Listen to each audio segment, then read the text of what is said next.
আসসালামু আলাইকুম সুপ্রিয় শিক্ষার্থীবৃন্দ, সবাইকে স্বাগতম জানাচ্ছি মেডিবির আজকের লেকচারে। আজকে আমরা জিকের লেকচার 8 শেষ করব। সো মেডিবির পক্ষ থেকে তোমাদের সবাইকে শুভেচ্ছা। আজকে আমরা যে লেকচারটা নিয়ে আলোচনা করব, যে টপিকটা নিয়ে আলোচনা করব, সেটা হচ্ছে বাংলাদেশের সম্পদ। যেখান থেকে নার্সিং অ্যাডমিশন টেস্ট সহ বিভিন্ন ধরনের পরীক্ষায় যেখানে দিতে যান, প্রত্যেকটা পরীক্ষায় কিন্তু প্রশ্ন থাকে এবং এখান থেকে কিন্তু প্রচুর পরিমাণে প্রশ্ন আসে।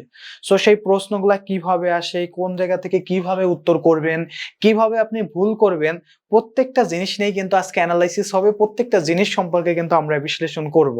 সো আর কথা না বাড়িয়ে সবাইকে আবারও শুভেচ্ছা জানিয়ে, আমাদের সাথে থাকার জন্য শুভেচ্ছা জানিয়ে আমরা আমাদের ক্লাসটা শুরু করছি। আমি আপনাদের সাথে আছি Mohammad Nazmul Hossain Gazi, BSc nursing, Dhaka nursing college. 2019 এবং 2020 শিক্ষাবর্ষে আমি জাতীয় মেধা এসএসসি 36তম হয়েছিলাম। সো আমি চলে যাচ্ছি একেবারে প্রথমে আমাদের যে টপিকটা আছে সেইখানে। আমরা প্রথমে টপিকটা অ্যানালাইসিস করব, পরবর্তীকালে কিভাবে প্রশ্ন আসতে পারে, কোন ইনফরমেশন গুলো মাথার ভিতর রাখতে হবে, কোনটা আপনি খুবই গুরুত্বপূর্ণ, নার্সিং অ্যাডমিশন টেস্ট অলরেডি আসছে, প্রত্যেকটা জিনিস নিয়ে আমরা কিন্তু কথা বলবো। তো ফার্স্ট অফ অল আমাদের যে টপিকটা হচ্ছে কৃষি সম্পদ। আমি প্রথম যেটা নিয়ে আলোচনা করব সেটা হচ্ছে বাংলাদেশের কৃষি সম্পদ নিয়ে আমরা একটু আলোচনা করব। কৃষি সম্পদ আসলে কৃষি নির্ভর বাংলাদেশ, আমরা সবাই জানি। বাংলাদেশের অর্থনীতি কিন্তু কৃষির উপরই কিন্তু নির্ভরশীল। ওয়ান্স আপন এ টাইম অনেক বেশি ছিল, এখন কিন্তু আসলে ধীরে ধীরে কমে যাচ্ছে। শিল্প সেক্টরটা এখন আসলে উন্নত হচ্ছে, শিল্পটা উন্নত হচ্ছে, কৃষিটা হচ্ছে ডিমোশন হচ্ছে, এটা একটা বিষয়। তো আমরা সর্বপ্রথম আছে কৃষি সম্পদ, যেটা বাংলাদেশের একটা একেবারে গৌরবের একটা বিষয়। সেই কৃষি, যেখানে বাংলাদেশের সবচেয়ে বেশি কর্মসংস্থান হয়, সেই কৃষি খাত, সেটা নিয়ে একটু কথা বলি। তো বাংলাদেশের প্রধান খাদ্যশস্য ধান। ধান মিন্স কি, বাংলাদেশ আছে কি মাছে ভাতে বাঙালি বলে না। সো বাংলাদেশের প্রধান খাদ্যই হচ্ছে ভাত। আর ভাত মানে কি, ভাত তো আসবে চাল থেকে। চাল আসবে কোন জায়গা থেকে? ধান থেকে। তো বাংলাদেশের প্রধান খাদ্যশস্যটা হচ্ছে কি? ধান। বাংলাদেশের শস্য ভান্ডার, মানে সব থেকে বেশি খাবার দাবার বা এই যে বিষয়গুলা, এগুলা সব উৎপাদন হয় কোথা থেকে? সেটা হয় আছে বরিশালে। যার জন্য বরিশালকে বলা হয় বাংলাদেশের শস্য ভান্ডার। দ্বিতীয় যে পয়েন্টটা মনে রাখতে হবে, বাংলাদেশের আবাদযোগ্য জমির পরিমাণ, মানে বাংলাদেশে কি পরিমাণ জায়গায় আসলে চাষাবাদ করা যায়, এটার পরিমাণ হচ্ছে 2,57,000 একর। 2,57,000 একর, মানে হিউজ পরিমাণ জমি আছে বাংলাদেশে, যেখানে কিন্তু প্রচুর পরিমাণে আবাদ বা চাষাবাদ হয়ে থাকে। বর্তমানে বাংলাদেশের বিভিন্ন মৌসুমে মোট উচ্চ ফলনশীল ধানের চাষ হচ্ছে 88টি। অর্থাৎ বাংলাদেশের যে বিভিন্ন ধরনের গবেষণা বিভিন্ন জায়গা থেকে করে এনে এখন মোট 88টি প্রজাতির ধানের গাছ পাওয়া গেছে এমন, বা জাত পাওয়া গেছে এমন, যেগুলো চাষ করলে আমরা অনেক বেশি ফলন পাবো। সো বাংলাদেশে এখন উচ্চ ফলনশীল ধানের চাষ হচ্ছে 88টি। বাংলাদেশের প্রধান 4টি শ্রেণীর আছে ধান পাওয়া যায়। 1 নম্বর যেটা আছে সেটা হচ্ছে আমন, 2 নম্বর হচ্ছে আউশ, 3 নম্বর হচ্ছে বোরো, আর 4 নম্বর হচ্ছে ইরি। 4 নম্বর হচ্ছে ইরি। তো মনে রাখবেন, সব থেকে বেশি উৎপাদন হয়েছে বাংলাদেশে বোরো। বোরো ধান সব থেকে বেশি উৎপাদিত হয় বাংলাদেশে, সবচেয়ে বেশি উৎপাদিত ধান হচ্ছে বোরো। প্রশ্নটা আসার মতো এবং খুবই গুরুত্বপূর্ণ। দেশের মোট আবাদি জমির পরিমাণের প্রায় 70 ভাগেই শুধুমাত্র হচ্ছে ধান চাষ হয়। মানে যে পরিমাণটা যে আমরা হিসাব করলাম, এর মাত্র 70%, এর 70%এই ধান হয়, বাকি 30% আপনার অন্যান্য ফসল। তো বোঝাই যাচ্ছে বাংলাদেশে আসলে ধান কি পরিমাণে উৎপাদন হচ্ছে। সো মনে রাখবেন, বাংলাদেশে সবচাইতে বেশি তাহলে ধান উৎপাদন হয় কোন ধান? বোরো ধান। এখান থেকে কয়েকটা প্রশ্ন আমরা একটু বলে রাখি, আপনাদের আসতে পারে। সেগুলোর মধ্যে বাংলাদেশের প্রধান খাদ্যশস্য হচ্ছে ধান। দ্বিতীয় পয়েন্ট হচ্ছে বাংলাদেশের মোট আবাদি জমির 70% হচ্ছে ধান উৎপাদন হয়।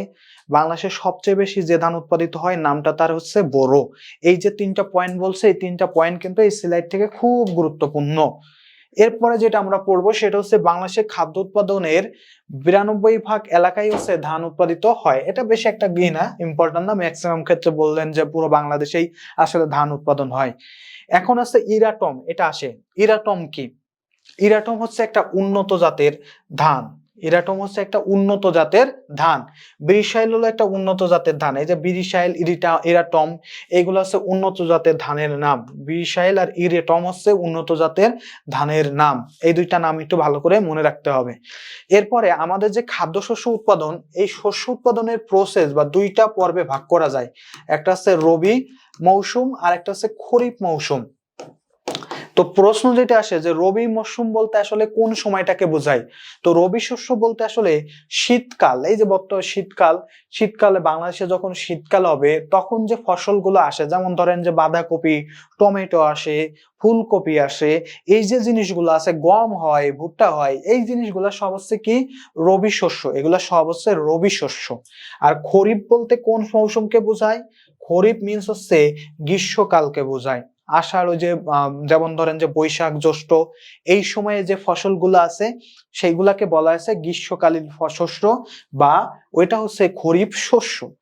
এখন আমাদের এই যে শস্যগুলা যাওয়ার পরে আমরা এখানে দেখবো যে বাড়ি শব্দ আছে, বাড়ি, বাড়ি ধান 1, বাড়ি ধান 2, এরকম নাম শুনছেন, বাড়ি, এগুলোর অ্যাব্রিভিয়েশনটা লাগবে। বাড়ি মিন্স হচ্ছে Bangladesh agricultural and research institute, Bangladesh agricultural research institute, এই অ্যাব্রিভিয়েশনটা খুবই গুরুত্বপূর্ণ, এটা 100% ইম্পর্টেন্ট এবং এইখান থেকে কিন্তু প্রশ্ন আসবে, বাংলাদেশ এগ্রিকালচারাল রিসার্চ ইনস্টিটিউট।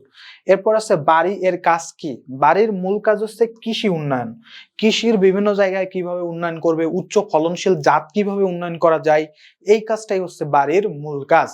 এরপর আছে বিনা, BINA, Veena, Bangladesh institute of nuclear agriculture.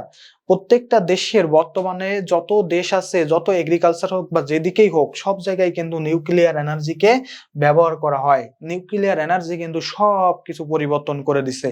তো Bangladesh institute of nuclear agriculture, এটা হচ্ছে বিনার পূর্ণরূপ। অ্যাব্রিভিয়েশন গুলা খুব গুরুত্বপূর্ণ, অ্যাব্রিভিয়েশন গুলা মাথার মধ্যে খুব ভালো করে রাখতে হবে, এটা থেকে প্রশ্ন আসবে। বাংলাদেশ আণবিক কৃষি গবেষণা প্রতিষ্ঠিত হয়েছে 1972 সালে, বাংলাদেশ কৃষি বিশ্ববিদ্যালয়, যেটা হচ্ছে ময়মনসিংহে অবস্থিত। বাংলাদেশ কৃষি বিশ্ববিদ্যালয়, এটা হচ্ছে ময়মনসিংহে অবস্থিত। এইখানেই হচ্ছে বাংলাদেশ আণবিক যে শক্তি গবেষণা কেন্দ্র বা BINA, Bangladesh institute of nuclear agriculture, এটা প্রতিষ্ঠিত হয় 1972 সালে। পাটকে কি বলা হয়, সোনালী আঁশ বা সোনালী আঁশ, এটা খুবই গুরুত্বপূর্ণ। পাটকে কি বলা হয়, সোনালী আঁশ। পাট বেশি জন্মে কোথায়, রংপুর হবে না, বাংলাদেশে সব থেকে বেশি বর্তমানে পাট জন্মে হচ্ছে ফরিদপুরে। কোথায়, ফরিদপুরে, জাস্ট মনে রাখতে হবে, বাংলাদেশের সবচেয়ে বেশি পাট জন্মে ফরিদপুরে। আর যদি বিভাগ বলে, বিভাগ বললে তখন আপনি রংপুরে দিবেন, বিভাগ যদি কখনো বলে তাহলে ভাইয়া হবে রংপুর, আর যদি জেলার কথা বলে তাহলে কি দিবেন, ফরিদপুর। ওকে, বাংলাদেশের পাট গবেষণা ইনস্টিটিউট, এটা প্রতিষ্ঠিত হয়েছে 1951 সালে। বাংলাদেশ পাট গবেষণা ইনস্টিটিউটের কার্যালয়টা কোথায়, শেরেবাংলা নগর, ঢাকার শেরেবাংলা নগরে অবস্থিত। বাংলাদেশের পাট ব্যবসার প্রধান কেন্দ্র কোথায়, নারায়ণগঞ্জে। এই জন্যই নারায়ণগঞ্জকে বলা হয় প্রাচ্যের ডান্ডি, প্রাচ্যের ডান্ডি নামে খ্যাত কে, নারায়ণগঞ্জ, প্রাচ্যের ডান্ডি হচ্ছে নারায়ণগঞ্জ।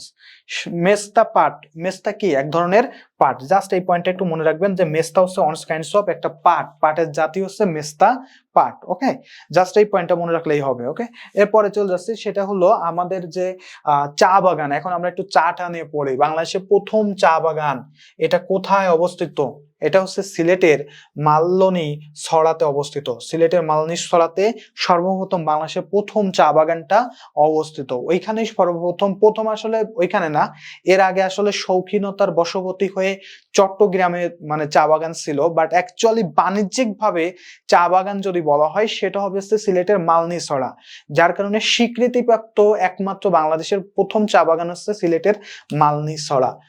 পঞ্চগড় জেলায় কোন ধরনের চা চারা গাছ লাগানো হয়েছে, এটা হবে অর্গানিক চা। সো বাংলাদেশের প্রথম অর্গানিক চা উৎপাদন করা হচ্ছে কোথায়, পঞ্চগড়ে। বাংলাদেশ চা উৎপাদনে দেশ হিসেবে বাংলাদেশের বর্তমান অবস্থান আছে 10ম, বাংলাদেশের চা উৎপাদনে 10ম। বাংলাদেশের সর্বশেষ চা বাগান আছে পঞ্চগড়ে, এটা অবশ্য এখন আর নাই, এখন হচ্ছে পঞ্চগড় থেকে আরো নতুন আপডেট আসবে, লালমনিরহাট হতে পারে, আবার মৌলভীবাজার হতে পারে, কারণ মৌলভীবাজারে সব থেকে বেশি চা বাগান অবস্থিত। এই বছর ইন্ডিয়া নার্সিং অ্যাডমিশন টেস্টে আসছে যে মৌলভীবাজারে চা বাগান আছে কয়টি, 92টি। মৌলভীবাজারে চা বাগান আছে কয়টি, 92টি। বাংলাদেশের অর্গানিক চা উৎপাদন শুরু হয় কোথায়, পঞ্চগড়ে। চা চাষের জন্য প্রয়োজন অধিক বৃষ্টিপাত সমৃদ্ধ পাহাড়ি ঢালু অঞ্চল, যেখানে সব থেকে বেশি বৃষ্টিপাত হয় সেরকম মাটি আমাদের দরকার হবে। ঢালু পাহাড়ি অঞ্চলই হচ্ছে চা উৎপাদনের জন্য উপযুক্ত জায়গা, যেটা কিন্তু আপনি স্থলে বা ঢাকা শহরে পাবেন না। এটা কোথায় পাবেন? এটা পাবেন হচ্ছে আপনি সিলেট, চট্টগ্রামে। সিলেট এবং চট্টগ্রাম এই অঞ্চলগুলাতে বৃষ্টিপাতও একটু বেশি হবে, সেই সাথে সাথে আপনি ঢালু পাহাড়ি অঞ্চল পাবেন, যেখানে কিন্তু এই যে আমরা জানি আদিবাসীরা জুম চাষ করে, সো সেইখানে কিন্তু পাওয়া যায় এটা। আবার আপনি যদি বাংলাদেশের যদি ইসে চলে যান, রাজশাহীতে চলে যান, যেখানে বৃষ্টিপাত হয় সব থেকে কম, সেখানে তো চা আপনি পারবেন না। তো সিলেটে এই কারণে কিন্তু সিলেটে কিন্তু বৃষ্টিপাত সব থেকে বেশি হয়। বাংলাদেশের গড় বৃষ্টিপাতের পরিমাণ হচ্ছে 203 ডিগ্রি সেন্টিমিটার। তো যেহেতু 203, সিলেটে কিন্তু আরো বেশি, সিলেটের শ্রীমঙ্গল ওই এলাকায়, যার কারণে ওই এলাকায় কিন্তু চা বাগানটাও একটু বেশি। ওকে, এরপরে বাংলাদেশের রাবার উৎপাদন হয়। বাংলাদেশের রাবার উৎপাদন করা হয় কয়েকটা অঞ্চলে আছে, সেগুলোর মধ্যে রয়েছে চট্টগ্রাম, মধুপুর, রাঙামাটি, কক্সবাজারের রামু স্থানে। রাবার গুলা চাষ করা হয় মূলত গাছ থেকে রাবার আসে, যে রাবার গাছ লাগানো হয় ওইখানকার কোষ দিয়েই মূলত রাবার তৈরি করা হয়।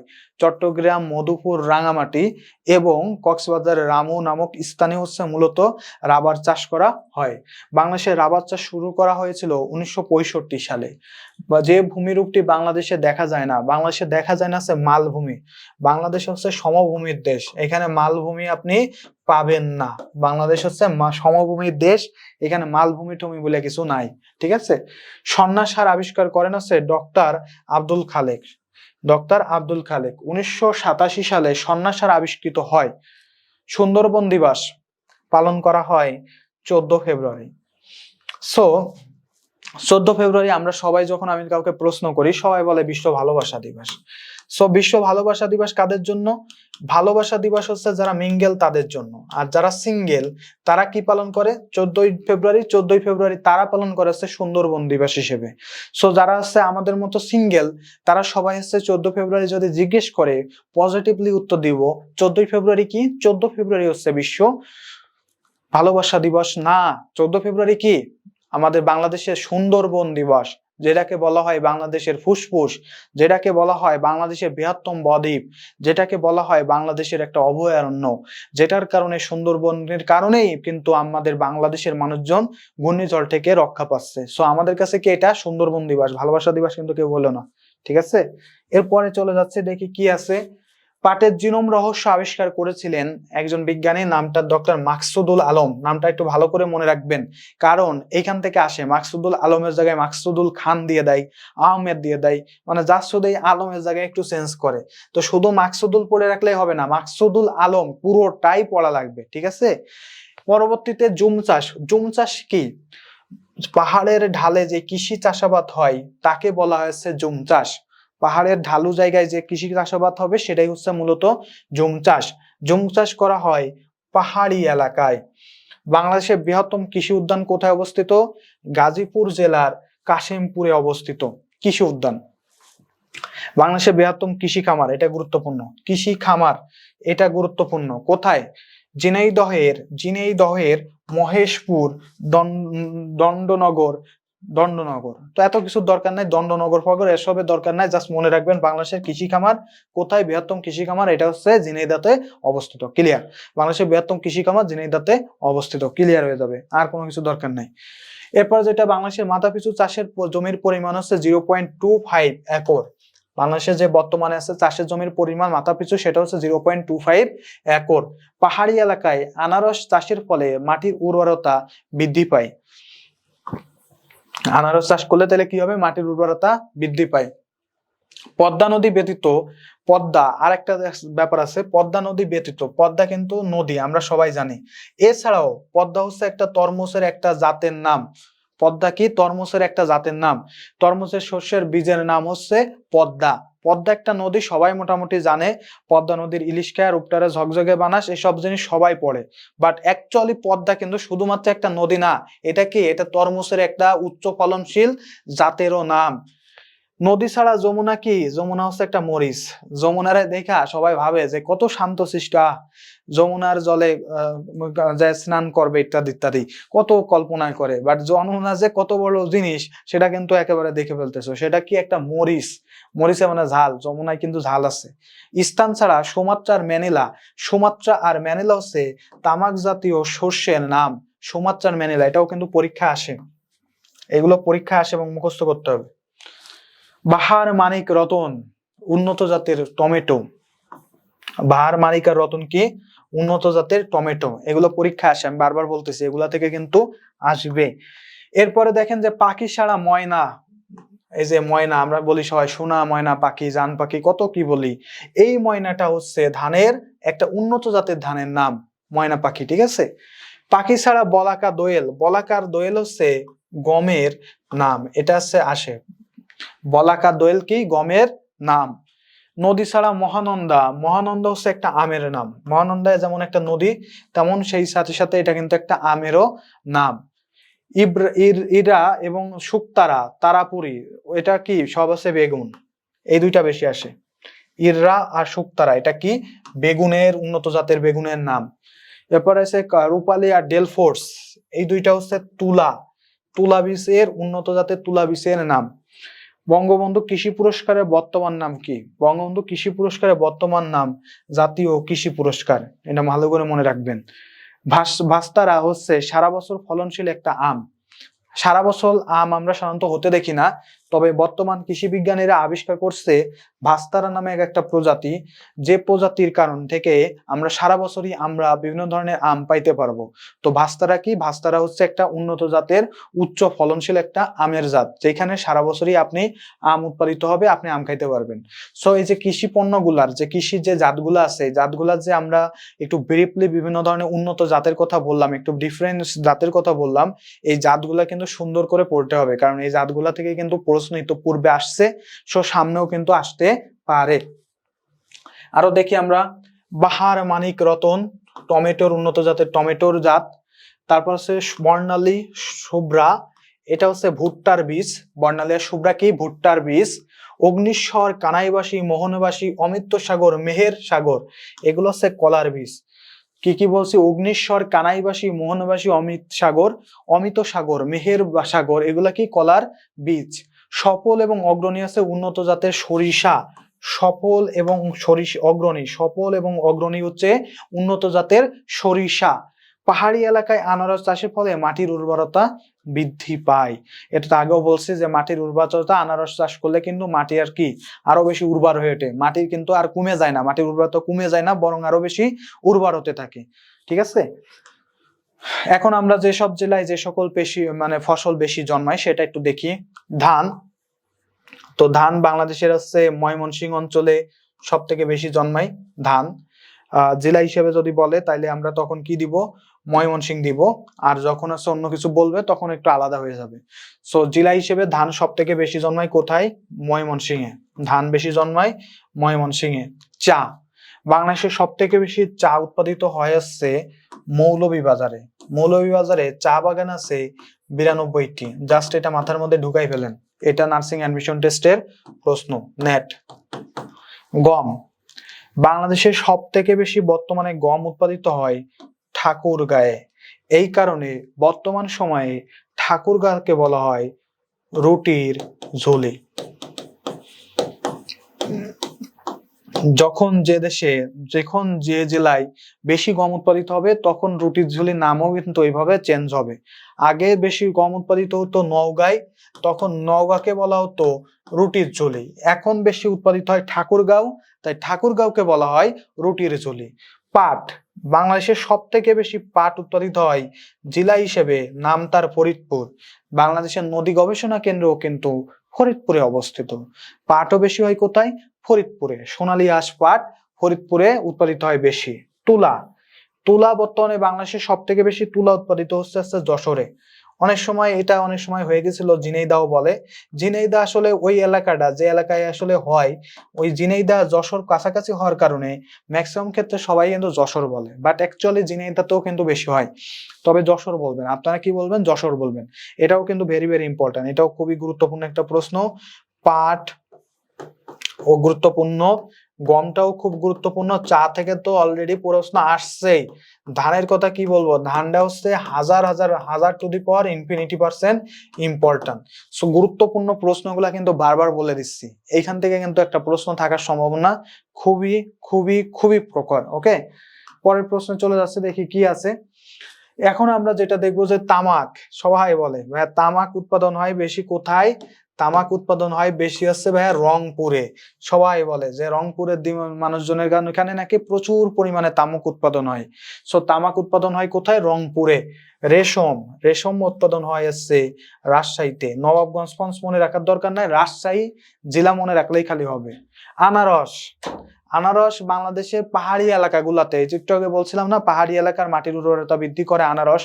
আনারস বেশি উৎপাদিত হয় রাঙামাটি আর সিলেট, এই দুইটা অঞ্চলে আনারস বেশি উৎপাদিত হয়। নারিকেল, নারিকেল উৎপাদনের একটা কেন্দ্র আছে, এর মধ্যে প্রথম রয়েছে বরিশাল, খুলনা, নোয়াখালী আর যশোর। বরিশাল রয়েছে, খুলনা, নোয়াখালী এবং যশোর, এই অঞ্চলগুলোতে প্রচুর পরিমাণে কিন্তু নারকেল উৎপাদন হয়। যেমন সেন্ট মার্টিন যে দ্বীপটা আমি বলছিলাম আপনাদের, এই দ্বীপটাতে কিন্তু প্রচুর পরিমাণে নারকেল হওয়ার কারণে এর নাম রাখা হয়েছে নারিকেল জিঞ্জিরা। কি, নারকেল জিঞ্জিরা। কেন, প্রচুর পরিমাণে ওইখানে যারা যায় জিঞ্জিরা, এই যে প্রচুর পরিমাণে নারকেল পাওয়া যায়, যার কারণে নাম হয়েছে নারকেল জিঞ্জিরা। সো নারকেলের কথা যদি বলে যে নারকেলের কারণে কোন এলাকাটা বিখ্যাত বা কোনটা বিখ্যাত, সহজে বলে দিবেন সেন্ট মার্টিন দ্বীপ, বাংলাদেশের একমাত্র প্রবাল দ্বীপ সেন্ট মার্টিন। সো এটা ভালো করে মনে রাখেন।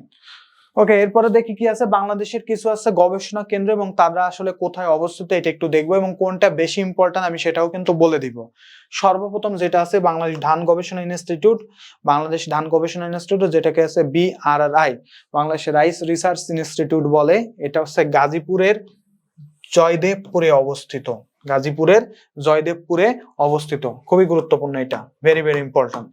বাংলাদেশ কৃষি গবেষণা ইনস্টিটিউট, এটাও কিন্তু গাজীপুরের জয়দেবপুরে অবস্থিত, এটা হচ্ছে সেই বাড়ি, এটাও খুবই গুরুত্বপূর্ণ, ভেরি ভেরি ইম্পর্টেন্ট।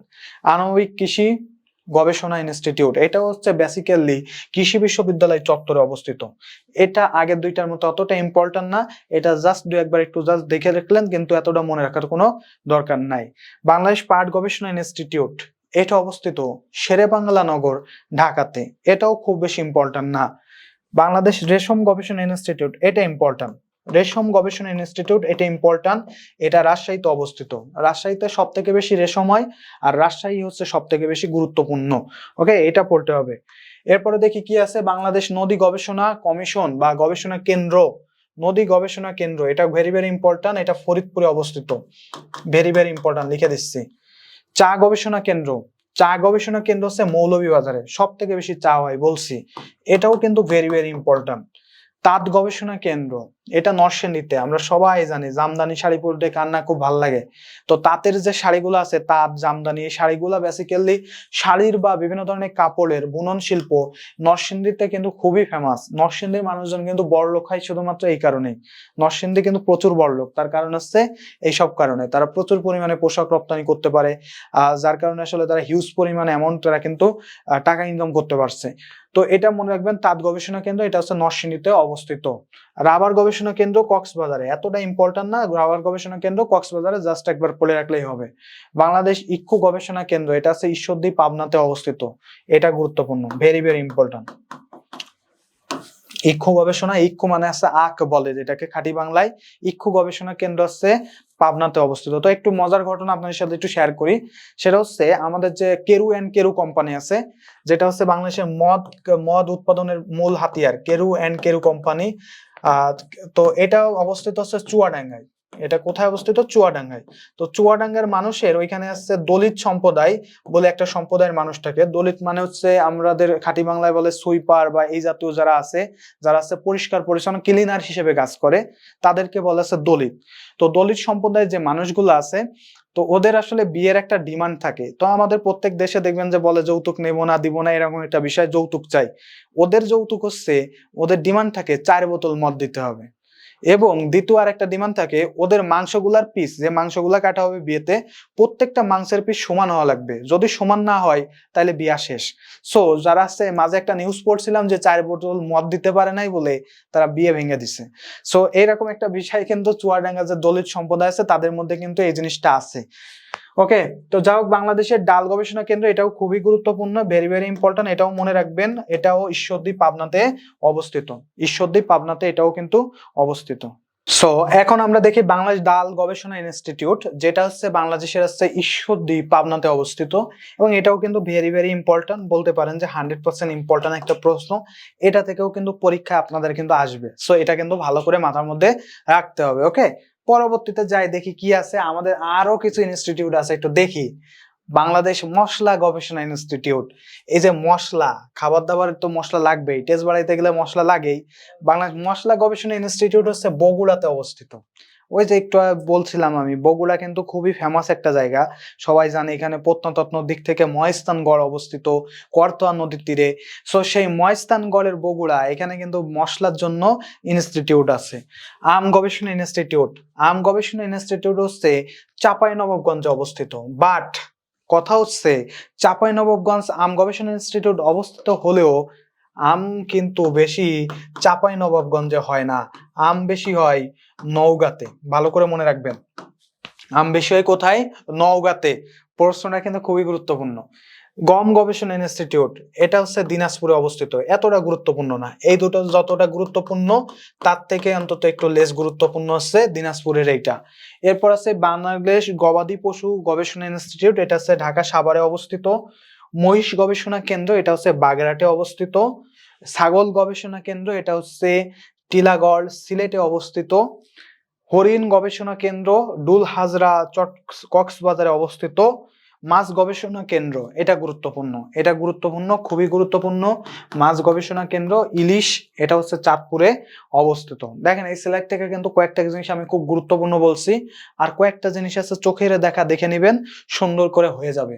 তার মধ্যে প্রথমে মশলা, তারপর আম, আর লাস্টে যেটা দিছি সেটা হচ্ছে মাছ। এই তিনটা হচ্ছে বেশি গুরুত্বপূর্ণ। ওকে, এরপরে চলে যাই দেখি কি আছে। বাংলাদেশে খনিজ সম্পদ, বাংলাদেশ কিন্তু আসলে খুব বেশি খনিজ সমৃদ্ধ দেশ না, তবে তারপরও এদেশে বেশ কিছু খনিজের কিছু জিনিস আছে যেগুলো আমাদের দেশের জন্য কিন্তু একটা সম্পদ। তো এমন কিছু সম্পদ আছে, সেটা হলো খনিজ সম্পদের মধ্যে আমাদের দেশের যথেষ্ট সমৃদ্ধ নয়। এদেশে খনিজ সম্পদ প্রাপ্তির প্রধান সূচনা ঘটে, প্রথম সূচনা হয়েছিল 1955 সালে।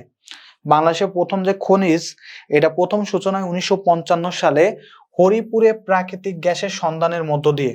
হরিপুরে ওইখানে প্রাকৃতিক গ্যাসের সন্ধান পাইছিল, সেখান থেকে প্রথম শুরু হয়। তো বাংলাদেশে বেশ কিছু খনিজ পাওয়া গেছে, এর মধ্যে প্রধানত এই যে প্রথম তো আসে প্রাকৃতিক গ্যাস, দ্বিতীয়ত আছে কয়লা, তারপর 3 নম্বর আছে পিট, 4 নম্বর আছে খনিজ তেল, 5 নম্বর আছে চুনা পাথর, 6 নম্বর আছে কঠিন শিলা, 7 নম্বর আছে শ্বেত মৃত্তিকা, 8 নম্বর আছে কাঁচবালি, 9 নম্বর আছে লৌহ আকরিক, 10 নম্বর আছে খনিজ বালি। তো এই যে সম্পদগুলো আছে, এই সম্পদগুলো কোথায় আপনি বেশি পাবেন, কি পরিমাণে পাওয়া যায়, এই বিষয়গুলো নিয়ে এখন একটু পড়া লাগবে। সো আমরা একটু পড়ি দেখি কি আছে। প্রথম যেটা আছে প্রাকৃতিক গ্যাস। তো প্রাকৃতিক গ্যাসের মূল উপাদান কিন্তু আছে CH4 বা মিথেন। যেখানে বাংলাদেশে যে প্রাকৃতিক গ্যাস পাওয়া যায় তার 80 থেকে 90% উপাদানই থাকে মিথেন। বাংলাদেশের প্রাকৃতিক গ্যাস কিন্তু অত্যন্ত উন্নত ধরনের গ্যাস, এবং এই ধরনের গ্যাস পৃথিবীতে খুব কম পাওয়া যায়। তো বাংলাদেশের ভূখণ্ডে 20 শতাব্দীর প্রথম ভাগে তেল এবং গ্যাস অনুসন্ধান কূপ খননের কাজ আরম্ভ হয়। প্রাথমিক কয়েকটি ব্যর্থ চেষ্টার পর 1955 সালে সিলেটের হরিপুরে প্রথম গ্যাস ক্ষেত্র আবিষ্কৃত হয়। এখনো পর্যন্ত বাংলাদেশে আবিষ্কৃত গ্যাস ক্ষেত্রের সংখ্যা হচ্ছে 29টি। সর্বশেষ গ্যাস ক্ষেত্র আসছে ভোলা। ভোলা, এটাকে ইলিশা 1 নামেও ডাকা হয়, আবার অনেক অন্য নামেও আছে, নর্থ ভোলা 1 নামেও কিন্তু ডাকা হয়। তো ইলিশা 1 হচ্ছে বাংলাদেশের সর্বশেষ গ্যাস ক্ষেত্র। যখন আছে 28টি ছিল গ্যাস ক্ষেত্র, যখন 28টি ছিল, যখন আছে 28টি, সর্বপ্রথম ছিল অনেক কম ছিল, পরে আস্তে আস্তে তো অনুসন্ধান হচ্ছে। 28টির সময় আছে সিলেটের সিলেটের জকিগঞ্জে আছে একটা গ্যাস ক্ষেত্র আবিষ্কার হয়েছিল সর্বশেষ। তখন আসছে নার্সিং অ্যাডমিশনের প্রশ্ন আসছিল সর্বশেষ গ্যাস ক্ষেত্র কোথায় আবিষ্কার হয়েছে, সিলেটের জকিগঞ্জে। তারপরে আরো একটা হয়েছে, সেটা হচ্ছে কি ভোলা ইলিশা 1। এই যেহেতু এটা সর্বশেষ আবিষ্কৃত হয়েছে এবং এটা কিন্তু আসতে পারে, সো এই জন্য এই প্রশ্নটা কিন্তু ভালো করে মনে রাখতে হবে। সর্বশেষ গ্যাস ক্ষেত্র কোনটা? ভোলা ইলিশা 1। ওকে, তাহলে মোট গ্যাস ক্ষেত্র কয়টি? 29টি। তত্ত্ব কণিকা। প্রাকৃতিক গ্যাসে বাংলাদেশের প্রধান খনিজ সম্পদ হচ্ছে কি? প্রাকৃতিক গ্যাস। খনিজ সম্পদ, প্রধান খনিজ সম্পদ কি? প্রাকৃতিক গ্যাস। প্রাকৃতিক গ্যাস বাংলাদেশের বাণিজ্যিক জ্বালানি হিসেবে 73% পূরণ করে। বাংলাদেশের যে বাণিজ্যিক জ্বালানি আছে তার 73% পূরণ হয় প্রাকৃতিক গ্যাস দিয়ে। বাংলাদেশে এ পর্যন্ত 29টি গ্যাস ক্ষেত্র আবিষ্কার করা হয়েছে। সর্বশেষ যে গ্যাস ক্ষেত্র সেটা হচ্ছে ভোলার ভেদুরিয়া। ভোলার ভেদুরিয়াতে সর্বশেষ যে গ্যাস ক্ষেত্র ইলিশা 1 বা নর্থ 1 সেটা আবিষ্কৃত হয়েছে। ওকে, পরবর্তী যে ইয়ারসে প্রাকৃতিক গ্যাসের প্রধান উপাদান হচ্ছে মিথেন। সংকেত তো আমি বলছি CH4। কার্বন এবং হাইড্রোজেনের মিশ্রণেই হচ্ছে মূলত মিথেন তৈরি হয়, CH4। বাংলাদেশে প্রথম যে গ্যাস ফিল্ড আবিষ্কৃত হয় 1955 সালে সিলেটের হরিপুরে। মজুতের দিক থেকে বাংলাদেশের সর্ববৃহৎ গ্যাস ক্ষেত্র হচ্ছে তিতাস। এই তিতাস গ্যাস ক্ষেত্র দিয়েই ঢাকা শহরে গ্যাস সরবরাহ করা হয়। ঢাকা শহরে গ্যাস সরবরাহ করা হয় তিতাসের যে গ্যাস আছে সেইটা দিয়ে। বাংলাদেশের উপকূলীয় মানে হচ্ছে বাংলাদেশ যে দেশটা, এই দেশের এই যে সমুদ্র যে অঞ্চল আছে এটাকে বলা আছে উপকূলীয় অঞ্চল। এই উপকূলীয় অঞ্চলে 2টি গ্যাস ক্ষেত্র, কয়টি? 2টি গ্যাস ক্ষেত্র আছে। কি কি আছে একটু দেখি। সাঙ্গু এবং কুতুবদিয়া এই 2টা গ্যাস ক্ষেত্র আমরা উপকূলীয় অঞ্চলে পেয়েছি। সমুদ্রে বাংলাদেশের প্রথম গ্যাস ক্ষেত্র হচ্ছে সাঙ্গু। বাংলাদেশের প্রথম যে গ্যাস ক্ষেত্র সেটা কি হবে?